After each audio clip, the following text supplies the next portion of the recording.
Hello students, I am Neha, your commerce teacher. Welcome to वाणिज्य classes. तो बच्चों आज हम क्या डिस्कस करने जा रहे हैं इस वीडियो में, हम अपने सेकंड चैप्टर को ही आगे बढ़ा रहे हैं।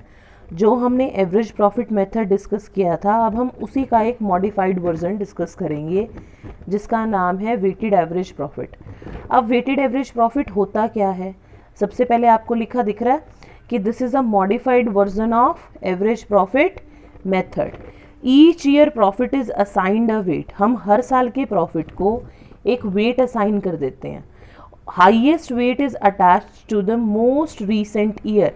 जैसे अब यहाँ पे एग्जांपल में 2013 हमारा मोस्ट रीसेंट ईयर है ना, तो हमने इसको सबसे ज़्यादा हाई वेट हमने इसको प्रोवाइड कराया है। ठीक है, इसी अकॉर्डिंग अब जैसे सबसे कम जो हमारा सबसे प्रीवियस ईयर है, back to back year, that is 2011, उसको हमारे वेट्स उतने ही डिक्लाइन होते जाएंगे। क्लियर? अब इसका हम फॉर्मेट डिस्कस कर रहे हैं कि इस बेस पे हम अपने क्वेश्चन को कैसे उठाएंगे। सबसे पहले हमें क्या लिखना है? ईयर, देन प्रॉफिट, उसके बाद वेट एंड देन प्रोडक्ट।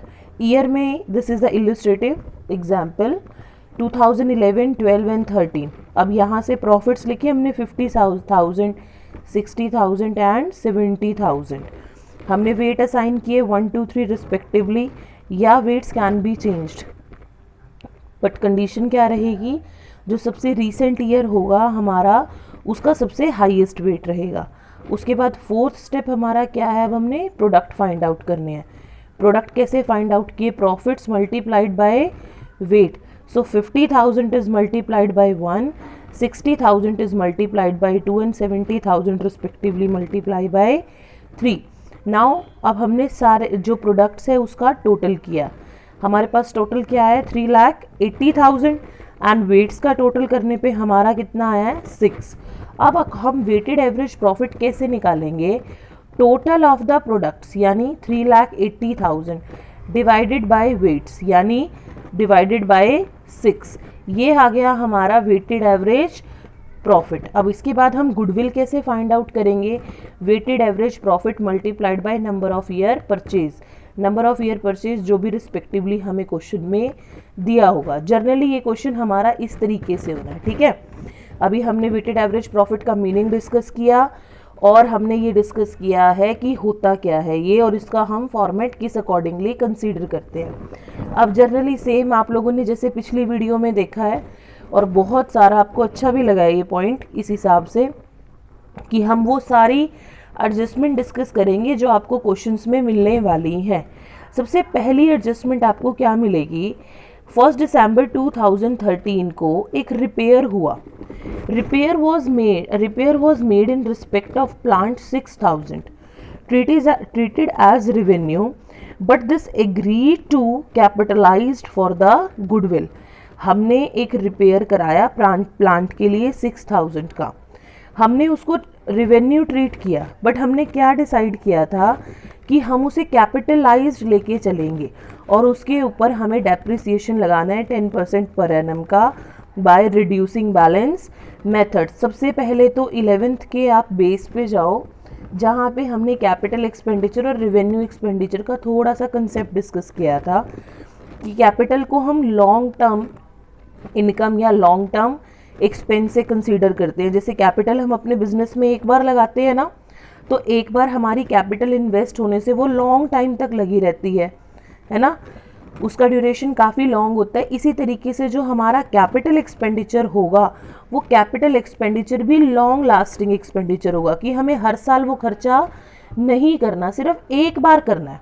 और रेवेन्यू का मतलब क्या होता है कि हर साल हमें उस खर्चे को करना है। रेवेन्यू का एग्जाम्पल आप ले सकते हो रेंट से, कि एवरी मंथ या एवरी ईयर हमें रेंट पे करना ही करना है।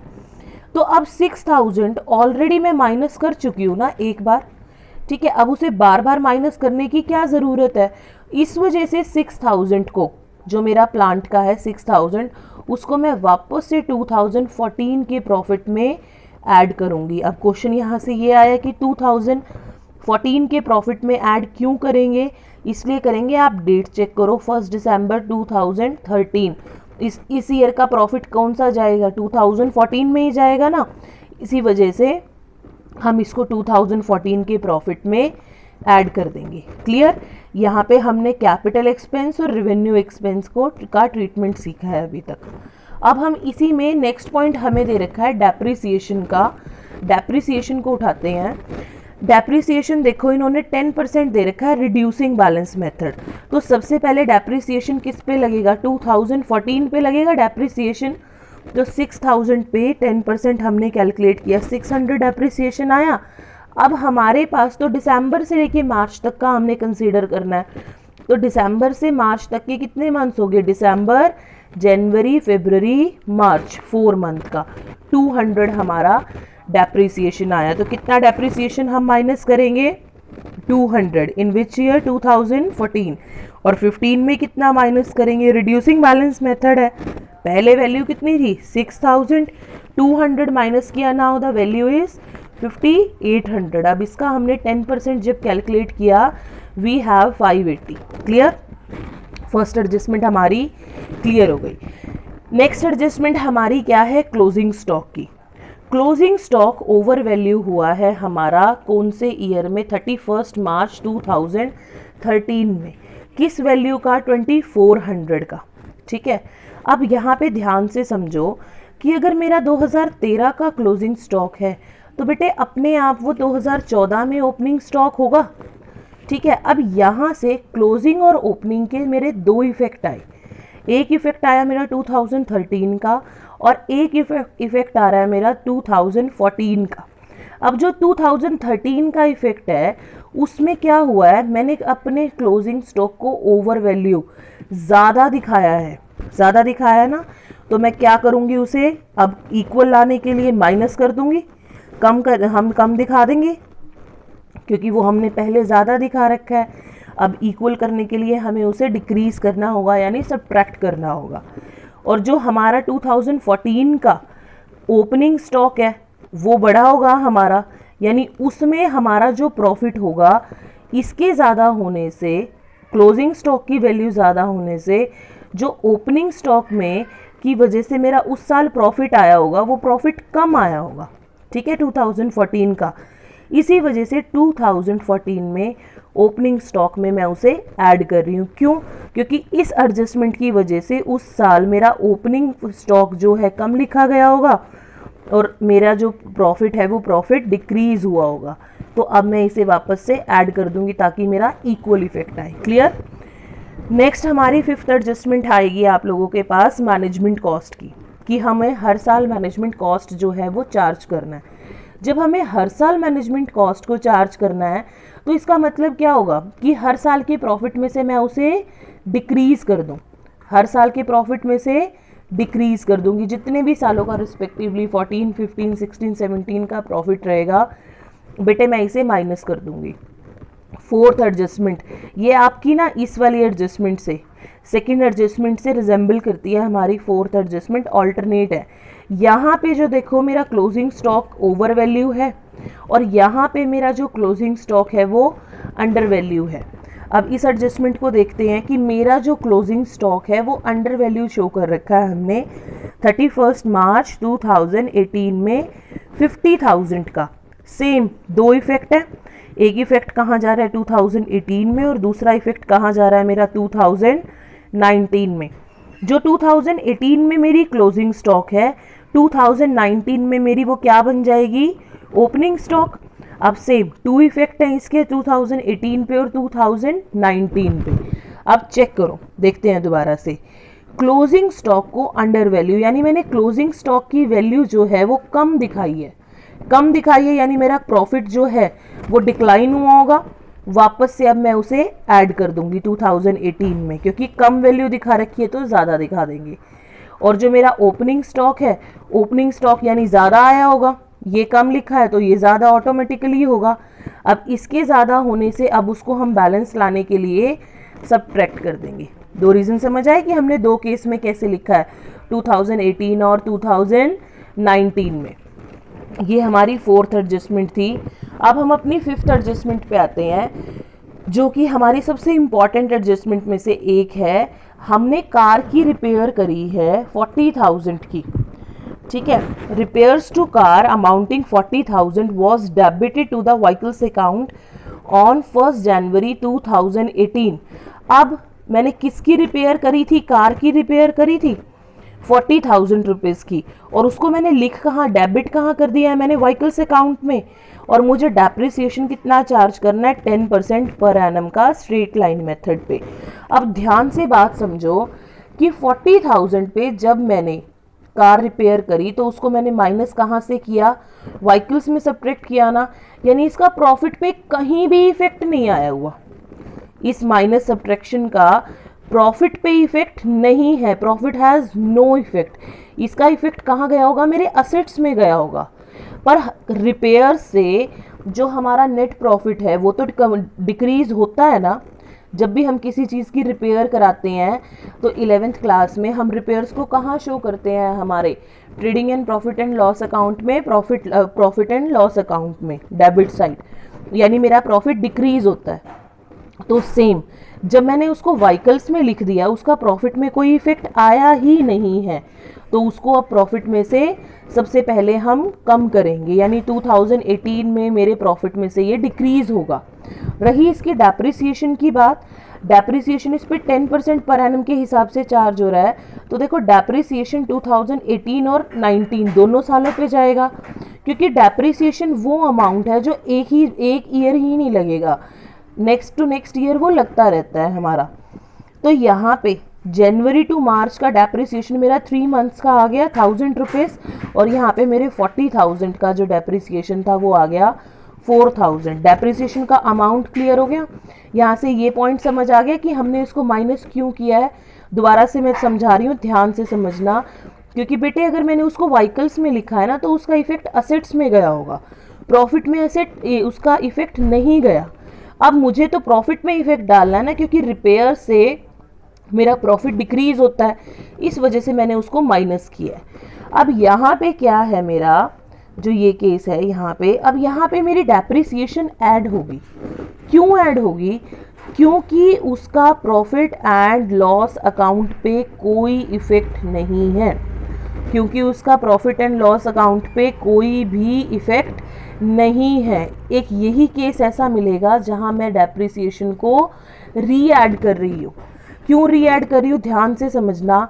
एक बार तो डेप्रिसिएशन हमने व्हीकल्स में लिख दी है, ठीक है, यानी व्हीकल पे डेप्रिसिएशन लगा के मैं प्रॉफिट एंड लॉस में लगा चुकी हूँ। हमने क्या किया होगा उस साल, हमने उस साल अपनी प्रॉफिट जो डेप्रिसिएशन है, डेप्रिसिएशन को व्हीकल्स पे लगाया होगा और मेरे असेट की वैल्यू को कम कर दिया होगा। यही किया होगा ना हमने जब उसको व्हीकल्स में लिखा है। पर बेटे व्हीकल में तो वो लिखना नहीं था, यानी जो मैंने असेट की वैल्यू कम करी है वो गलत करी है, वो वैल्यू कम करनी ही नहीं थी। इस वजह से मुझे इस डेप्रिसिएशन को री ऐड करना पड़ा है। इस चीज़ को बहुत ध्यान से समझना, और इस बात को दोबारा से समझा रही हूँ। डेप्रिसिएशन कहाँ लगी है, व्हीकल्स पे, यानी असेट्स में। असेट की वैल्यू डिक्रीज होगी, पर हमने वो करनी ही नहीं थी वहाँ पे, व्हीकल्स में से तो वो करनी ही नहीं थी हमें, रिपेयर्स का पार्ट है वो तो। इस वजह से उस डेप्रिसिएशन को मुझे री ऐड करना पड़ रहा है।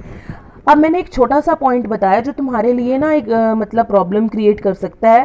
क्वेश्चन नंबर 4 और क्वेश्चन नंबर 9 ऑलमोस्ट कुछ रिजेंबल होते हैं, तो उनमें मैंने डिफरेंस लिखा है यहाँ पे, कैसे तुम उस बात को बड़े अच्छे से समझ पाओ। 4th क्वेश्चन में मेरे पास लॉस है 20,000 का, 9th क्वेश्चन में जबकि मेरे पास प्रॉफिट है। अब रॉन्ग जो 4th क्वेश्चन है उसमें मैंने प्रॉफिट एंड लॉस अकाउंट में वो चीज़ गलत लिख दी है, ठीक है, यानी प्रॉफिट एंड लॉस अकाउंट में नहीं लिखी है।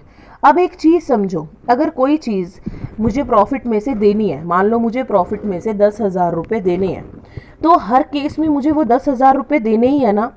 अगर मान के चलो तुम्हारे पास इनकम हो गई 20,000 की, उस 20,000 में से तुमने 10,000 रुपीज़ पे किए, तो बचे कितने, 10,000 ना। यानी प्रॉफिट के केस में जब हमने प्रॉफिट का केस है और जब मैंने प्रॉफिट एंड लॉस अकाउंट में पोस्टिंग नहीं कर रखी तो मैं माइनस कर रही हूँ। पर अगर लॉस का केस है मान के चलो तुम्हें ऑलरेडी 10,000 रुपये किसी के देने हैं और तुमने 10,000 रुपये मेरे भी देने हैं, अब की बार तुम्हें कितने रुपए पे करने हैं टोटल। तुम बोलोगे मैडम मुझे 20,000 रुपीज़ पे किए। तुमने क्या किया, अपने उस लॉस में ये वाला लॉस ऐड कर दिया। समझ आ रही है? तो ये चीज है यहाँ पे, इसका ऐड होना और इसका सब्ट्रैक्ट होने का रीजन क्या है, दोनों की ही एंट्री ये है कि हमने प्रॉफिट में नहीं लिखा हुआ, इसको प्रॉफिट एंड लॉस अकाउंट में हमने नहीं लिखा हुआ, पर यहाँ पे हमारा ये अमाउंट ऐड हो रहा है और यहाँ पे 9th क्वेश्चन में ये अमाउंट सब्ट्रैक्ट हो रहा है। इसका रीजन यहाँ पे लॉस है और यहाँ पे इसका रीजन प्रॉफिट है। समझ आया? नेक्स्ट हमारे पास क्या है, इसका डेप्रिसिएशन। अब यहाँ पे उसका जो डेप्रिसिएशन है, डेप्रिसिएशन से मेरी वैल्यू कम हो रही है उस असेट की, शायद कंप्यूटर का केस है ये, यानी कंप्यूटर की वैल्यू कम हो रही होगी तो हमें डेप्रिसिएशन माइनस करनी पड़ी है। यहाँ पे क्या है, हमने वो ये वाला जो एग्जाम जो अभी केस इससे ऊपर डिस्कस किया 9th क्वेश्चन का ही केस है। इसमें क्या है, डेप्रिसिएशन हमने गलती से व्हीकल्स पे लगा दिया, व्हीकल्स की वैल्यू डिक्रीज कर दी, जबकि रिपेयर्स पे तो डेप्रिसिएशन लगना ही नहीं था। इस वजह से हमें उस डेप्रिसिएशन को वापस से ऐड बैक करना पड़ा है। आपको जितने भी बुक में क्वेश्चन दिखेंगे वेटेड एवरेज प्रॉफिट के, वो इन्हीं केस पे दिखेंगे। सबसे ज़्यादा ध्यान क्या रखना है आपने, ये इंपॉर्टेंट अंडरस्टैंडिंग। और जो हमारा टॉपिक नंबर 5 है, एक टॉपिक जो आप लोग कह रहे थे कि दोबारा से एक्सप्लेनेशन के लिए, वो मैं इसी वीडियो में एक्सप्लेन कर देती हूँ। हमारा ये टॉपिक था जो हमारा एवरेज प्रॉफिट का, एक्चुअल एवरेज प्रॉफिट का है। यहाँ पे क्या था, हमारा 2 कंप्यूटर हैं हमारे 1 लाख रुपए के, सेम कुछ कुछ रिजेंबल करता है आज वाले से ही। हमारे 2 कंप्यूटर हैं बेटा 1 लाख रुपए के, उनको हमने कहाँ लिख दिया, ट्रैवलिंग एक्सपेंस में। डेप्रिसिएशन कितना है हमारा, 20% का रिटर्न डाउन मेथड से। सेम अभी समझाया ना मैंने कि हमें है क्या, हमारा कंप्यूटर, हमने गलती से कहाँ लिखा है, ट्रैवलिंग एक्सपेंस में, यानी ट्रैवलिंग एक्सपेंस में हमने वो पहले माइनस किया हुआ था, गलत किया है ना, उसको वापस से री ऐड कर दो। ठीक है? और उसका डेप्रिसिएशन कितने सालों पे चार्ज होगा, 17 में खरीदा यानी 18 और 19 में। सेम इसमें मैंने एक इन शॉर्ट व्यू बनाया है कि आपको कोई भी ऐसी एडजस्टमेंट मिले तो आप उसको ट्रीटमेंट कैसे करोगे। मैंने लिखा भी आपको ये कहाँ कहाँ मिल सकती है। सबसे पहले देखो, अगर आपका कोई भी अमाउंट डिक्रीज हो रहा है लॉस के केस में, लॉस के केस में किसी भी वजह से आपका प्रॉफिट डिक्रीज हो रहा है, तो आप उस अमाउंट को माइनस कर दो। जैसे मैंने आज बताया है कि तुमने ऑलरेडी किसी के 10,000, तुमने किसी को 10,000 रुपये देने हैं और तुम्हें पहले से ही 10,000 का तुम्हारे ऊपर एक लोन और है, तो तुम्हें कितने रुपए पे करने हैं, 20,000 ना। यानी लॉस के केस में अगर कोई अमाउंट तुम्हें देना होता है तो हम उसे माइनस करते हैं। समझ आया? ये आज का हमारा पॉइंट था, जिसमें हमारा फर्स्ट मेथड जो है एवरेज प्रॉफिट का, सिंपल एवरेज प्रॉफिट और वेटेड एवरेज प्रॉफिट हमारा कंप्लीट होता है।